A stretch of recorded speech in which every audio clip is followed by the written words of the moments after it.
I decided to go camping, a hobby I often enjoyed with my husky Max. Max was my loyal friend. We were always together. Since I was single and didn't have a partner, Max filled a big void in my life. Before Max came along, I lived by myself, and it was quite lonely. Over time, as Max grew from a small puppy, I began taking him on short strolls. At first, these weren't long walks. We would drive in my Jeep to a nearby national forest, walk a short distance, maybe a few hundred meters, and then head back. He was timid and unsure initially, but as he grew larger and stronger, our walks turned into real hikes. I'd pack our gear, my boots, water and snacks for Max, and some food for myself. It became so enjoyable that we started going on week-long camping trips regularly. It was tough, but fun, packing enough food for days, and sometimes we'd drive to a store or grab fast food. But that's our little secret. This story happened on one particularly warm night in May, as summer was just beginning. It was hot, the kind of night that makes you sticky and uncomfortable. We were camping in the middle of a national park, surrounded by endless acres of pine forests, my favorite kind of tree because of their scent and because they don't lose their needles in winter. We found a nice clearing where we set up our tent. Max slept inside the tent with me, and I made sure everything was ready. I sometimes set up a trip alarm around the tent, about 20 meters out, which would alert us if anything approached. It would trigger a gauge that set off the alarm, waking me up before anything could reach us. However, on this particular night, I decided not to use the alarm, and of course, it turned out to be the night I really needed it. So, there I was, lying in my sleeping bag with the orange glow of my lantern flickering softly. The peacefulness of sleeping deep in the forest is something special. Once you move past the initial fear, it feels almost magical, trusting in the safety of the forest and your camping companion. And there was Max, snoring softly beside me as I drifted into relaxation. It was probably around 1 a.m. by then. Even though it got dark early, around 8 or 9 p.m. during the summer, I liked staying up late, sometimes till 2 a.m., reading books or scrolling through my phone, just like I did at home. I tried to keep up with this routine, even when camping. Eventually, I fell asleep. But about an hour and a half later, I woke up feeling strange and groggy. I had this overwhelming feeling that something had woken me up, filling me with anxiety and fear. It's hard to explain, but I knew something was terribly wrong. I quickly looked over to check on Max, but he wasn't there. That's when I really started to worry. I scrambled out of my sleeping bag and glanced toward the tent's entrance. What I saw next shocked me. There was a hole in the side of our tent. My first thought was, what on earth has happened? Did Max try to chew his way out? Was he taken? The hole was about 5 to 6 inches wide and 20 inches long. It looked like someone had either cut it with a knife or torn it roughly. The edges were jagged and messy, with bits of fabric hanging loosely as if it might have been Max, using his teeth. As I stood there, I started to hear footsteps outside the tent. Max was a well-trained dog who never left the tent at night without letting me know. Something was very wrong. I quickly put on my boots, thinking Max might come back any moment as I could still hear the footsteps. But when I turned to look, expecting to see Max's head poking through the hole, I found myself staring directly into the eyes of a wolf. We were only about 10 inches apart. The wolf stared at me, then backed away, retreating through the hole it had made and disappeared outside. I braced myself, ready to face my worst fears, half expecting to step out and find Max in a dire situation, possibly surrounded by wolves. I almost convinced myself that Max was gone, and that I had to defend myself now. My only tools for protection were some simple camping knives, which would be no match against more than 2 or 3 wolves. With a heavy heart, I whispered a prayer, pulled on my boots, and prepared to face whatever was outside. I moved slowly towards the hole in the tent, peeking outside to see if I could spot Max. As I cautiously looked through the gap, what I saw was completely unexpected. To my utter astonishment, Max was not lying dead on the ground as I had feared. Instead, he was energetically playing with the wolf. It was a scene so bizarre and contrary to what I had imagined that I couldn't believe my eyes. I had expected the worst, Max, lifeless, being devoured by wolves, But here he was, seemingly having the time of his life with a lone wolf that appeared to be female. It seemed Max had found himself a companion for the night, turning my terror into shock. The situation was so surreal that even now, recalling it scrambles my thoughts. My emotions swung from intense fear and near despair to joy, wonder, and excitement within moments. Stepping out through the torn tent, I momentarily forgot about the damage to my expensive equipment, captivated instead by this unexpected display of nature. During the night, Max had chewed through the tent, probably after hearing the wolf prowling around, and had decided to venture out and play. The sight was incredible. I stayed awake for the rest of the night, observing this unusual friendship. I even fed the wolf a bit, and after a while she wandered off into the deep pine forest. The whole experience was nothing short of mind-blowing. When I returned home the next day, I was eager to share this unbelievable story with my family. Unfortunately, this event happened before the era of smartphones, so I had no photos or videos to prove it. Most of my family were skeptical, given my usual solitude and infrequent communication. However, I was so excited to tell them about the night Max played with a wolf instead of becoming its prey.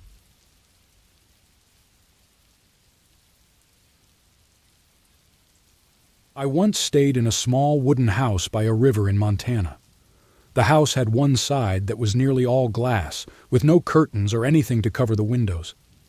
This made me feel really uneasy, especially when night fell and I could no longer see outside. But someone could easily look in if they were outside. The first night we were there, a strange pounding noise started hitting all sides of the house. The noise was loud and unnaturally fast, moving from one wall to another, even reaching the roof.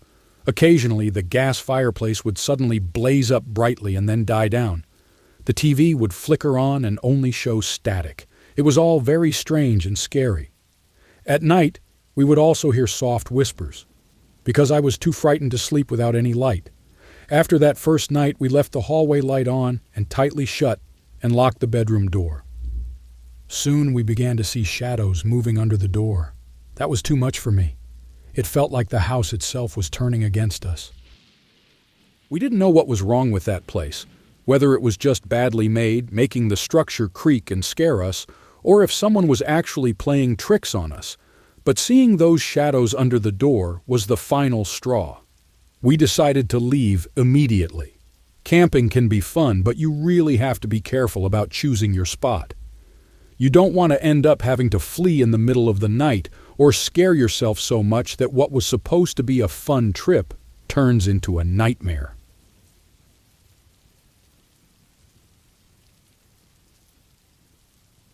I was living just with my mom, Janet, during that time. I was around 18 years old and, well, life was a bit complicated. My mom had just split from my stepdad. They weren't married, so it wasn't a divorce, but, it was still tough. My mom had been married 3 times before, and somehow none of those relationships worked out. Fast forward to the present day, nearly 20 years later, and I'm sharing this eerie tale with you. Strangely enough, this whole mess began when our vacuum cleaner broke down.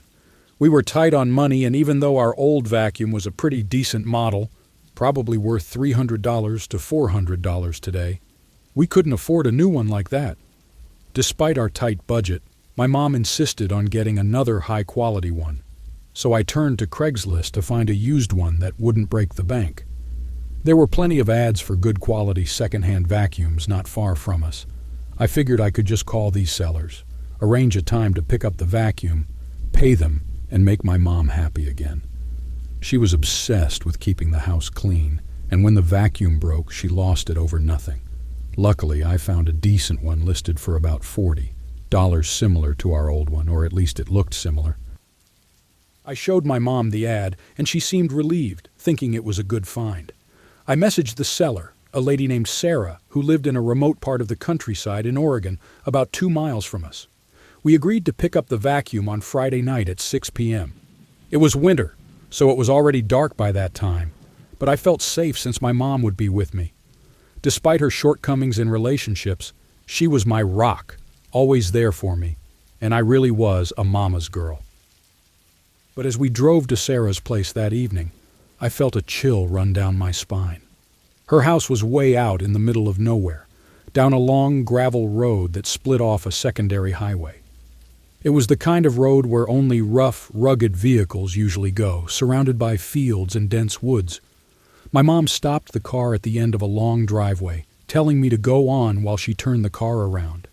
The driveway itself was a good 300 to 400 meters long, flanked by a vast open yard of about 4 or 5 acres. With only the beam from our flashlight to guide me, I started walking towards the house. Suddenly, out of the silence, dogs started barking fiercely, sounding like they were coming from all directions. My heart raced as I couldn't see anything beyond the narrow beam of light. I kept walking, each step feeling heavier than the last, the barking growing louder as I approached the dark outline of Sarah's house. As the dog's barking echoed louder and louder, I realized there was no way I could run back to the car. It was simply too far. I had only managed to get halfway up the driveway when it felt like these dogs were not just guarding the house but were unleashed terrors.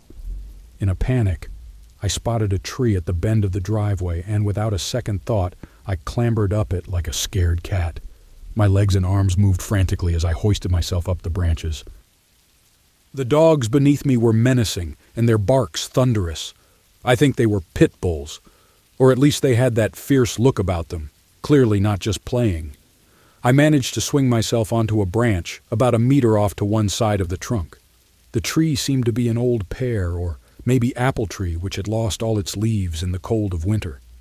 Hanging there, gasping for air, I was terrified, watching these beasts jump and snap their jaws, trying to pull me down. The person we were supposed to meet, this Sarah, hadn't given a single thought to restraining her ferocious dogs while I walked up to her house alone in the dark to pick up a vacuum cleaner. After what felt like an eternity, someone came out of the house. But it wasn't a woman as I had expected from the name Sarah on Craigslist. It was a man who must have been using a fake name online. He shouted at the dogs, and they immediately obeyed, running off and leaving me trembling on the tree branch. My mom, seeing the commotion from the car, walked over to me, her steps hesitant, full of worry about what was happening. I climbed down, and once I was safely on the ground, I explained everything to her.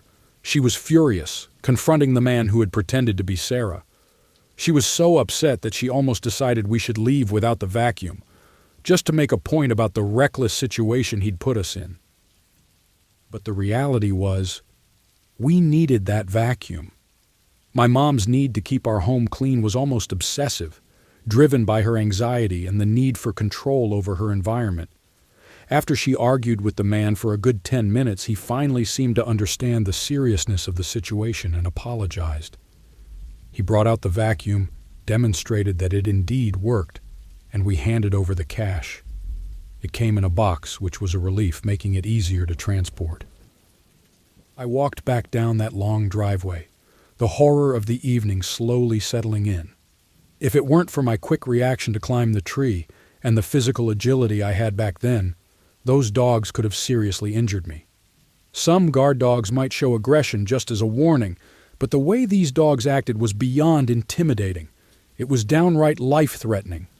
The man clearly understood this too, as he acknowledged the danger his dogs posed.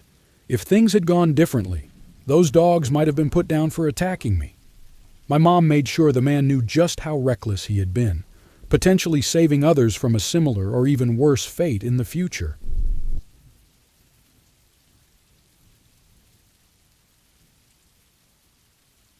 I was hunting for work on Craigslist because I needed some extra cash. My main gig was photography, and I had a decent camera for it. Taking pictures was my passion, but it also helped me pay my bills. The competition was tough, though. Too many photographers aiming for the same few jobs. After a lot of searching, I finally snagged a gig. It was posted by a guy named Tom. He wanted me to shoot some pictures of him wearing various outfits. He described the outfits as classy and outgoing, but didn't give much detail beyond that. Desperate for the job, I didn't think much of it. I was just a 21-year-old guy eager to photograph anything, really. But I soon realized that there are limits to what I'm comfortable shooting. Tom and I messaged back and forth, and after a few days we set a date and place. He invited me to his home, which seemed fine to me, so I went there. When I arrived, something about him felt off. I couldn't tell if he was making advances on me or just had a weirdly flirty way of talking, but it definitely put me on edge. The house itself was huge, isolated on what seemed like the fringes of a forest. I think it was somewhere in Oregon, though I can't recall exactly. It's been about 10 years since then. Tom welcomed me inside and offered me a drink right away, which I accepted. Despite his odd behavior and subtle flirting, I tried to focus the conversation on the photo shoot. I asked him about the types of photos he was hoping for, trying to steer the chat away from personal topics and more towards the task at hand. When he first opened the door, he was dressed simply in jeans and a plain t-shirt, which was hardly what I would call classy or outgoing. Even with my limited fashion sense, I knew this didn't match what he'd described. So, Tom said he had to go upstairs to change before we could start the photo shoot. He handed me the payment up front, which I thought was nice, and it made me trust him more. I pocketed the cash, finished my drink, and began setting up my camera and other gear. I adjusted the stand, attached the camera, and readied myself for whatever was coming next. There I was, in Tom's living room, waiting for him to come down the stairs. I had all sorts of guesses about what he might wear.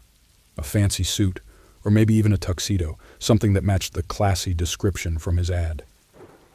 But when he appeared at the top of the stairs, my jaw nearly dropped. Tom was wearing a blazer, underwear, and nothing else. No shirt, no socks, no shoes, no pants. Just him, nearly half naked, expecting me to take his pictures. The Craigslist ad had said nothing about an X-rated shoot or any hint that it might involve nudity. I was beyond uncomfortable, especially with the cash already in my pocket. I'm straight, and there was nothing attractive about this situation for me, but Tom seemed to think otherwise.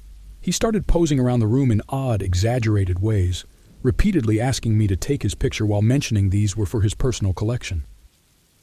He kept pushing the boundaries, eventually removing even the blazer, standing there completely naked in front of me.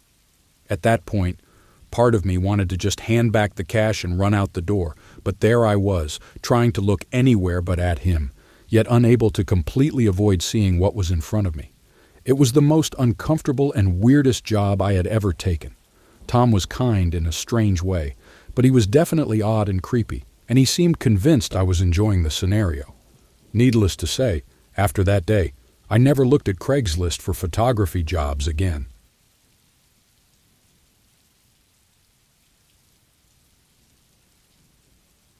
In 2013, I traveled to Florida with my former wife.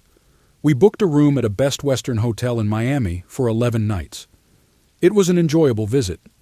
Each evening we'd return from our outings, take a dip in the hotel pool, and then enjoy some private moments in our room. About 4 days into our stay, as we were walking back to our hotel, we noticed that the room next to ours, which had been empty until then, was now occupied. Initially, the whole floor was almost deserted. We shrugged it off, thinking little of it, attributing the sudden occupancy to the upcoming weekend, which typically brought more guests. We casually greeted our new neighbors and continued on to our room. That same night, after spending some intimate time together, we were startled by loud noises from outside. Curious, I peeked through the window and saw a man screaming wildly in the hotel complex. He seemed to be coming from the nightclub close to the hotel. The club was practically part of the hotel complex, about 300 meters from the main entrance, so I had a clear view. The man appeared upset, likely having had a rough night, and was with a woman, possibly his girlfriend or wife, shouting as they walked. I was still undressed, so I didn't think of confronting him. Instead, I returned to bed to watch some TV. My wife, also barely covered by the bedsheet, seemed equally uninterested in dealing with the commotion. Despite it being late, the man's disturbance grew louder and seemed to be moving closer to our hotel. After about half an hour, a loud crash echoed near our door. Startled, I got up to check again. The man was outside once more, this time wielding a fire extinguisher, and it became clear he had just smashed a soda vending machine downstairs. He had completely destroyed it, causing what must have been thousands of dollars in damages. Suddenly, the situation felt a lot more serious. Coming from a small, safe country where I could leave my house unlocked for days without fear of theft, this level of aggression and vandalism was deeply unsettling. So here I am, 10,000 kilometers from home, and there's this man causing chaos in a hotel, only a few steps away from where my wife and I are trying to enjoy our vacation. The peace of our stay shattered. It was about to get much worse. The man started attacking our own door with the fire extinguisher. He screamed repeatedly, "Open the door now or I'll beat you up!" He kicked at our door violently. There I was, standing just on the other side, still not dressed, trying to make sense of what to do next. For several minutes I hesitated, unsure of how to handle the situation. Finally, I gathered some courage and yelled back, "Who are you? We haven't done anything wrong!" But he was too angry to listen and continued his tirade. I retreated to the bed, my heart racing with fear, wondering what he might do next. After a terrifying wait, he threw the fire extinguisher into the hotel pool and stormed off, presumably returning to cause more trouble at the nightclub. This man was out of control. Just when I thought it was over, about half an hour later, I heard sirens. Peering through the peephole, I saw the chaotic scene unfold right outside our room. The man was handcuffed, surrounded by his girlfriend and 5 police officers. They were interrogating him in the hallway. The backstory, as I later learned, began with the couple having dinner and then heading to the nightclub. They drank heavily, and the evening seemed fine until the woman began flirting with other men at the club. Enraged, her boyfriend caused a scene, leading to his ejection by the club's security while she stayed behind. Rejected and furious, he mistakenly believed his girlfriend had returned to their hotel room. In his drunken state, he couldn't find his room key and was denied re-entry to the club. Frustrated and confused, he grabbed a fire extinguisher and went on a rampage back at the hotel, mistakenly believing his girlfriend was in our room. Despite his loud demands and violent attempts to enter, his girlfriend was not there. She remained at the nightclub.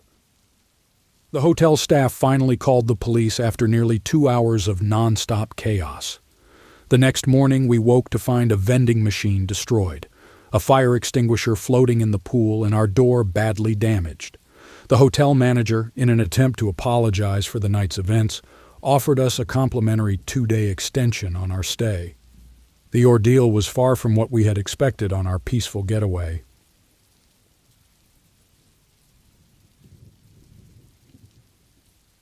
I was part of my college marching band, and whenever we had away games, we'd stay at hotels.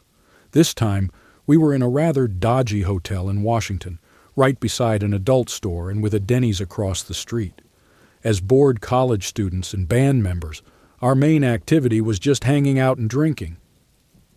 Feeling hungry, I decided to order from Denny's, which was cool because they delivered right to your room. When the delivery guy brought my food, he looked at my friends and me drinking, and without a word, awkwardly walked into my room. I realized he had missed part of my order, so I called Denny's again, and surprisingly, the same guy came back with the missing items. This time he didn't just stand there. He walked in and sat down with us while everyone was busy with a drinking game. Everyone paused and wondered who this guy was and why he was hanging out in our room. When we asked him to leave, he simply said, I'm on my break." We, being the generally welcoming band members, offered him a drink, and he seemed okay for a bit. As the night went on, he began to get more unsettling. He started bragging about the various drugs he took and mentioned wanting to use some right there in my hotel room. Then, he hinted that he was carrying something cool, like a small pocket knife. He never showed it to us, but his talk about it made everyone increasingly uneasy. Eventually, his behavior became too erratic and frankly quite frightening, so we had to ask him to leave. We all quickly left the room and locked the door behind us. But he didn't go away easily. Instead, he started banging on the door over and over, yelling at us to let him back in. His shouting made us all really scared. Even after we firmly locked him out, he stayed outside, continuing to speak in a low, menacing tone right at the door. For a long while, this went on until it finally went quiet. We thought he had left, so one of my friends decided it was safe to head back to his own room. But as soon as my friend stepped outside, there he was, standing in the dim hallway. His face looked incredibly angry, more than I've ever seen on anyone. He started yelling at my friend, furious about being kicked out, and even threatened to hurt him badly. It was really intense. But then, just as quickly as he had flared up, he calmed down and said, "Oh, well, my break is now over." Then, he just walked away and headed back toward the Denny's across the street. We all gathered inside, completely shocked by what had just happened. It was clear this guy had no friends and seemed really out of place, thinking he could just barge into our gathering.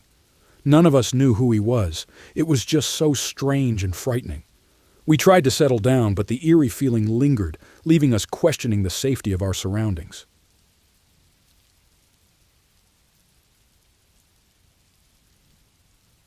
It was almost Halloween last year, which is a perfect time for hiking because the weather is neither too hot nor too cold. I usually hike with a bunch of friends, but because they work irregular hours, it's tough to arrange trips together. That's why I often end up hiking alone on shorter trails, enjoying the calmness all around. That weekend, I had some free time, so I decided to check out a nearby trail for hiking and camping. I drove there early Saturday morning. I remembered this trail from a couple of years back and had always wanted to revisit. The trail was a loop, meaning it started and ended at the same place, and it took about a day and a half to complete. I parked my car in a small gravel lot and started walking towards the trailhead. The first part of the hike was easy, mostly flat and through open fields, but then it led into the woods at the foot of a hill. By midday, I was deep into the forest when I noticed a man up ahead. At first, I couldn't tell if he was coming towards me or going the other way. As I got closer, I realized he was walking towards me. This trail wasn't popular, and I didn't see anyone last time I was here. Maybe he thought hiking here on the weekend was a good idea too. However, as he got nearer, I saw he didn't have a backpack, which was odd because we were several hours from the start, and it seemed impractical to be without even a water bottle. When he was a few steps away, he waved. I waved back, trying to be friendly but keeping my guard up in this secluded place. After he walked past me, I heard the sound of his footsteps stopping and the gravel shifting as if he turned around. Turning back, I saw he was facing me, and then he asked something odd. "Where's your group at?" I was taken aback, wondering if he somehow knew I usually hiked with friends, or if he was just guessing I wasn't alone. It was a disturbing thought, and it made me anxious. I quickly said that they were just a few minutes behind. I didn't want him to think I was by myself. "Good," he said with a smile and continued walking. I hurried down the trail in the opposite direction. For the next few hours, I couldn't stop thinking about that man and the strange encounter. The fact he didn't have any gear for such a long hike was really bizarre. To be safe, I decided to camp a bit off the main path. I started looking for a suitable spot to set up my tent, somewhere hidden, just in case. I chose a flat spot about half a mile from the main path and set up my small tent there. As the sun began to go down, I sat outside my tent, trying to forget about the unsettling man I had met earlier. I had brought a packed lunch for the trip, so I ate that and then tried to sleep inside my tent. I lay there for more than an hour, but I couldn't fall asleep. Then I started hearing footsteps from the trees behind my tent. I was scared, listening as they got closer. I told myself it might just be an animal, but the sound was clearly that of a person walking. They sounded like they were only 15 to 20 feet away when suddenly everything went quiet. I lay there, still as could be, listening hard, my heart pounding in my chest. The footsteps didn't continue. I felt they must still be nearby because if they had walked away, I would have heard the sound fade. Hours passed, and by the time the first light of dawn appeared, I was exhausted and confused, wondering if maybe I had missed the sound of them leaving. Carefully, I unzipped my tent and peeked outside. Seeing nothing, I stepped out and scanned the area. It was too quiet, and the trees blocked much of my view, but there was no sign of anyone. I quickly packed up my tent, constantly looking around, jumpy at every little noise. I fastened my tent to my backpack and hurried towards the main trail. But as I was leaving, I noticed clear footprints in the dirt near a tree close to where I had camped. Panic took over, and I didn't stop to look for more prints.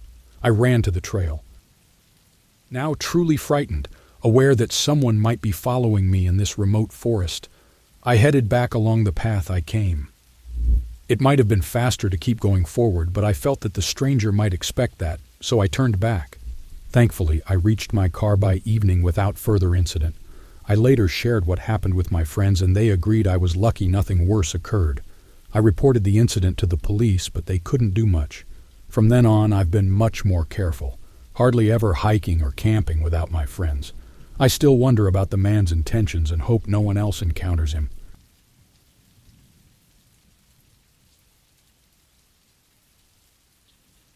When I was younger, I lived with my mom and dad in a quiet area. Halloween wasn't a big deal there. Not many kids came around asking for candy, so we always found something different to do. One thing my dad and I loved to do on Halloween was check out spooky or forgotten places. I found it strange because I would never go to these kinds of places by myself or with friends. But being with my dad made me feel brave, and I was never afraid of what we might discover. That was until this particular Halloween. We drove around for a bit that evening and eventually stumbled upon an old barn. The barn looked like it hadn't been touched in decades. Its walls were falling apart, and the roof had collapsed. You could barely tell it was once painted red, except for a few spots where the color still clung on. We carefully stepped over broken glass and fallen wood, spotting old tools and trash scattered around. Then I noticed something strange. A small old scarecrow sat at the edge of the barn. I pointed it out, and Dad led us closer, but as we approached, a terrible smell filled the air. "Poor creature," Dad muttered, looking down. Just a few steps from the scarecrow, a large raccoon lay still and lifeless. "What do you think killed it?" I asked, curious but uneasy. Dad knelt down to take a closer look at the raccoon while I glanced back at the scarecrow. Suddenly I froze. The scarecrow, which had seemed to be staring into the distance before, now appeared to be looking directly at me. Its eyes had moved, though the rest of it remained motionless, still perched cheerfully. "Dad?" I called out, but he didn't answer right away. When I turned to him, he was pointing at the raccoon with a look of revulsion. I followed his gaze and saw why. The raccoon's insides were completely gone. Normally, such a sight would be messy, but oddly, it was almost clean, barely noticeable unless you looked closely. Despite my reluctance, I looked back at the scarecrow. A chill ran down my spine as I realized it was still watching me, but now its expression had changed. Its formerly raised eyebrows were now furrowed, and the smile had disappeared from its face. I noticed something else, subtle bloodstains on its worn clothes. A wave of nausea hit me, and I felt dizzy, until Dad put his hand on my shoulder, grounding me. "It's probably just a coyote," he suggested, starting to lead us away from the scene. His words were meant to reassure me, but I wasn't convinced. As we walked away, I couldn't help but look back at the scarecrow. It was back to its original position, looking off into the distance with that same unsettling smile and high eyebrows. I kept quiet about what I saw, not wanting Dad to think I was imagining things and risk not going on these adventures anymore. The strangest part came days later. Dad returned to the barn with my brother to draw it. When they came back, Dad showed me the pictures. In none of them was the scarecrow present. This left me wondering whether what I had experienced was real or just my imagination. But the eeriness of it all lingered, making me deeply uneasy.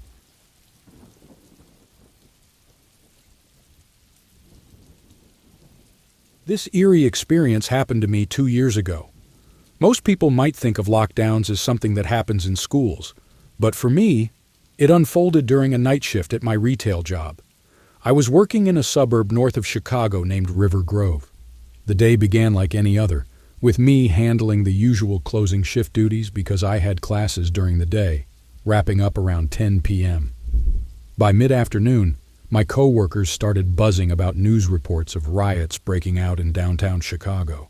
This chaos was triggered by a controversial police incident. The scenes on the news were intense. Rioters smashed windows, looted stores, and even assaulted the staff. I couldn't grasp why the stores were being targeted. It was just insane. By 6 p.m., the situation had escalated significantly. The number of protesters had swelled into the thousands, with numerous stores falling victim to the rampant destruction and theft. Rumors began to circulate that the violence might spread to the suburbs, including where I was working. I stayed vigilant, keeping a close watch on every customer who entered, preparing for the worst. 2 more hours passed, and it felt as though the city itself was ablaze. Several of my coworkers, overwhelmed by fear, decided to leave early. Our manager that evening was quite understanding. Since the store was nearly empty, he had no issues with them leaving. However, I chose to stay. I needed the paycheck and felt relatively safe, or so I thought. I was restocking shelves on the far side of the store, away from the main entrance, when shouts from outside caught my attention. Peering down the aisle toward the windows, I could make out figures moving hastily, but the reflection made it hard to see clearly. Curious, I moved toward the store's entrance. Just then, the intercom crackled to life. My manager's voice echoed through, declaring an immediate store lockdown. He instructed everyone to proceed to the back. Ignoring what was probably my better judgment, my curiosity drove me to the front doors for a clearer view. I hadn't realized they were already securely locked. Outside, I saw a group of about 10 to 15 people running past the windows, banging and attempting to force their way in. It was a sight that froze me in my tracks. Reacting instinctively, I turned and sprinted toward the back, following other employees and customers. We all converged near the refrigerated room, a massive, chilled space where we stored deli products and fresh produce. For those unfamiliar, such rooms are akin to giant insulated coolers, complete with thick metal doors and sometimes plastic flaps at the entrance. I hurried inside, possibly one of the last to enter before my manager shut and locked the door from inside. Though the sturdy door offered some reassurance, the real fear began to set in. How long would we be trapped inside? What if a large group of angry people were right outside our door, waiting? The thought chilled me as we all huddled inside the cold room. In that cramped space, there were about 30 to 40 of us, fear rising with each passing second. Many were visibly panicked, peppering our manager with questions about the door's ability to keep us safe. He tried his best to calm everyone, but then the sounds from the store intensified.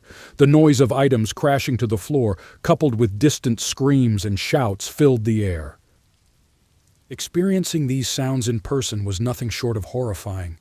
My whole body trembled as the noises grew louder, drawing nearer. Soon, we could hear footsteps just outside our refuge. A momentary silence fell, eerie and tense, before the door jolted as someone tried to force it open. It seemed they quickly figured out it was locked from the inside. Anger fueled their voices as they pounded on the door and shouted for us to come out. We remained silent, hoping they would leave, but the situation only escalated. The cries of some of the customers inside mingled with the external chaos. At one point, someone outside shouted, "This is the police! Open up!" clearly trying to deceive us or mock our fear. The pounding and yelling persisted for about 15 agonizing minutes before it finally began to taper off. For the next half hour, the intensity gradually diminished as the rioters apparently lost interest or moved on. Occasionally, someone would return to bang on the door a few times before disappearing again. We remained in that chilling silence for nearly an hour until the police finally secured the building and safely escorted us out. Emerging from the back, the sight that greeted us was devastating. The store was a mess, shelves toppled, products strewn across the floor, a testament to the chaos that had occurred. It was surreal to see the place where I worked every day in such disarray. As far as I heard, the unrest in the suburbs eased off by the next morning, though I learned that the turmoil continued in downtown Chicago for a few more days. That night at work was undoubtedly the most intense experience of my life, and I'm profoundly grateful that we all made it out without harm.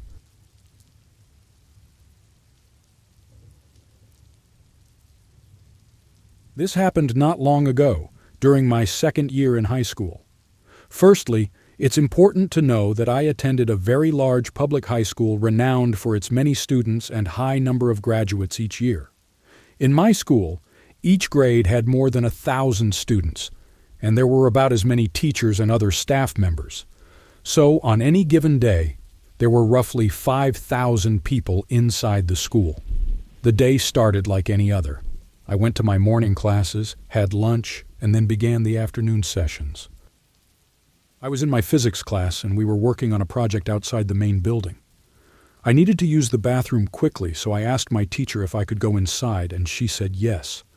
The bathroom was right by the main entrance, so I hurried in, took care of what I needed to, and washed my hands. While I was there, a tall, older man wearing a gray hoodie entered the bathroom. He just looked at me silently and then went into the stall at the far end. I didn't think much of it at first, but it struck me as odd because he was clearly too old to be a student. I figured he must be a teacher or part of the staff, but his outfit seemed out of place. I dried my hands and rushed back outside, feeling uneasy about the strange encounter. I didn't know him at all, but given the huge size of our school and the many staff members, not recognizing someone wasn't unusual. After my quick bathroom break, I returned outside to finish the project. About 15 minutes later, my teacher started gathering us to head back. Our classroom was quite a walk from where we were, taking us around 4 minutes to get there. Just as we all entered the building and started walking towards our classroom, a loud announcement suddenly broke the silence. The entire school was put on lockdown. Everyone stopped and stared at our teacher, who looked just as surprised, but quickly urged us to hurry to the classroom in silence. While we were moving, another teacher appeared. She looked worried and quickly offered her nearby classroom, which was larger and closer, for us to stay in. We all hurried in and sat down against the wall while the two teachers discussed the situation in hushed tones. Sitting there, my mind raced back to the man in the hoodie I had seen in the bathroom. Was he the reason for this lockdown? The thought sent a cold shiver down my spine. We hadn't been sitting quietly for long when a soft tapping sound came from the window. Both teachers gestured for us to be silent as the tapping persisted. Then, heavy footsteps approached, slowly echoing down the hallway towards our door. There was a tense pause before a man's voice called out, "It's okay. I know there's a lot of you in there. Just open the door for me." Panic began to spread among us as some of my classmates started to cry loudly. The man outside grew more aggressive, cursing and banging on the door. It sounded like he might be using a hammer, which terrified us even more. The intense banging continued for a full minute until another shout from the man at the window told him to stop and insisted they needed to leave immediately. The sound of police sirens grew closer from the front of the school. Yet, the man at the door kept banging for another half-minute before he finally stopped and ran off down the hallway. The police managed to arrest him as he tried to escape the building, but they never found the second man. When the police released a photo of the arrested man, I didn't recognize him. It left me wondering if the man I saw in the bathroom was the other suspect who had managed to escape. People thought they were trying to break into the science labs to steal valuable equipment, but no one ever confirmed this, and it remained an unsolved mystery that haunted our school for years.